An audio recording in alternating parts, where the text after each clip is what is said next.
આપનું સ્વાગત છે। દિલારામ બંગલો રામકૃષ્ણ મિશન ખાતે પત્રકાર પરિષદ યોજાઈ। સ્વામી ઈષ્ટામયાનંદજીએ પત્રકાર પરિષદમાં 12 જાન્યુઆરીની ઉજવણી અંગે માહિતી આપી। ઉઠો જાગો અને ધ્યેય પ્રાપ્તિ સુધી મંડ્યા રહોની ગર્જના કરનાર યુવાઓનો પ્રેરણા સ્ત્રોત સ્વામી વિવેકાનંદજીનો રાષ્ટ્રીય યુવા દિવસની ઉજવણી।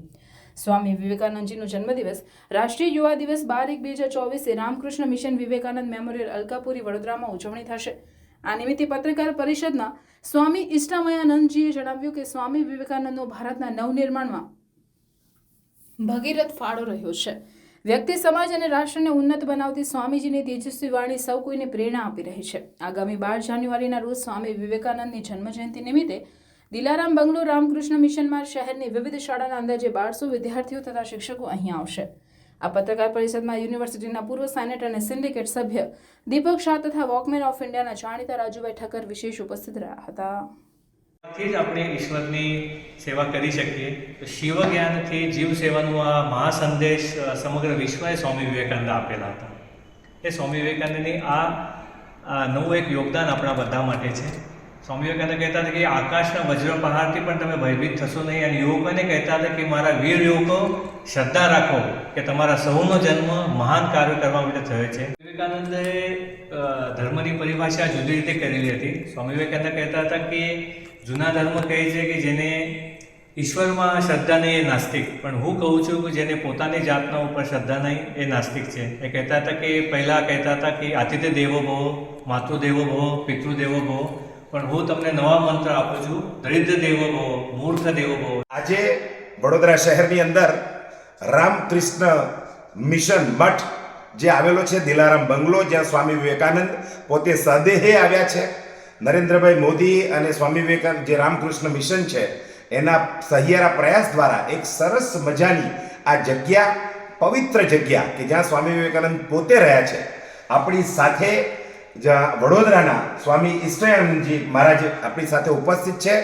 12મી તારીખે સ્વામીજી કેવા પ્રકારનો કાર્યક્રમ, આ વખતે કંઈક વિશેષ કાર્યક્રમ કરવાના છો, તો એની માહિતી અમારા દર્શક મિત્રોને આપો।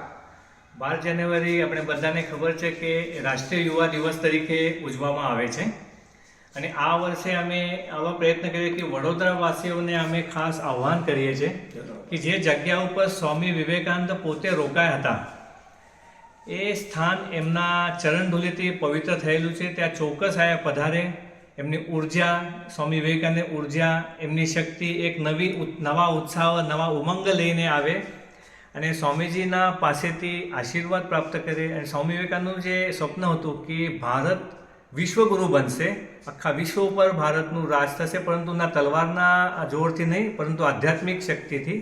તો અહીંયા આવશે અને સ્વામી વિવેકાનંદના વિચારો એ ગ્રહણ કરશે।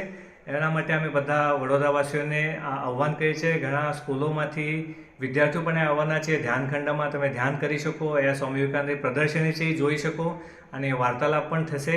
અને સ્વામી વિવેકાનંદ જો બહાર પૂર્ણ કદની સ્વામીજીની જે મૂર્તિ મૂકેલી છે ત્યાં એમના ચરણોમાં તમે તમારી શ્રદ્ધા, ભક્તિ અને પુષ્પ અર્પણ કરી શકો। તો ફરીથી બધા વડોદરાવાસીઓને આ 12 જાન્યુઆરીના સ્વામી વિવેકાનંદના જન્મદિવસે આશ્રમમાં આવવાનું હાર્દિક આમંત્રણ આપું છું। સાહેબ, સર્વધર્મ પરિષદમાં સ્વામી વિવેકાનંદ જે પ્રમાણે બોલ્યા હતા, આ વખતે કે વડોદરામાં એવો કાર્યક્રમ થવાનો છે? વડોદરામાં તો એવી રીતે આશ્રમમાં અમે ઘણા પ્રકારના કાર્યક્રમ કરતા હોય છે કે સ્વામી વિવેકાનંદે જે શિકાગોની ધર્મ મહાસભામાં જે વક્તવ્ય આપેલું હતું કે અને જેમના જે 4 શબ્દ હતા કે sisters and brothers of America, એ 4 શબ્દોના માધ્યમથી સારા વિશ્વને એમને એક વૈશ્વિક બંધુત્વની ભાવના બતાવી હતી। તો આવા પ્રકારના જુદા જુદા કાર્યક્રમો આશ્રમમાં થતા જ હોય છે, અને ભવિષ્યમાં પણ થશે ત્યારે ચોક્કસ આપણે જાણ કરવામાં આવશે। ખાસ તો યુવા વર્ગને જાગૃત કરવા માટે, એમનામાં નવી ચેતના, નવી ઉર્જા, નવી શક્તિ પ્રવાહિત થાય એના માટે વિવિધ પ્રકારનું કાર્યક્રમનું આયોજન થતું હોય છે। તો બધાને અમે 12 જાન્યુઆરી આવકારીએ। આપ ચોક્કસ આવો અને સ્વામીજીના પાસેથી પ્રેરણા પ્રાપ્ત કરો।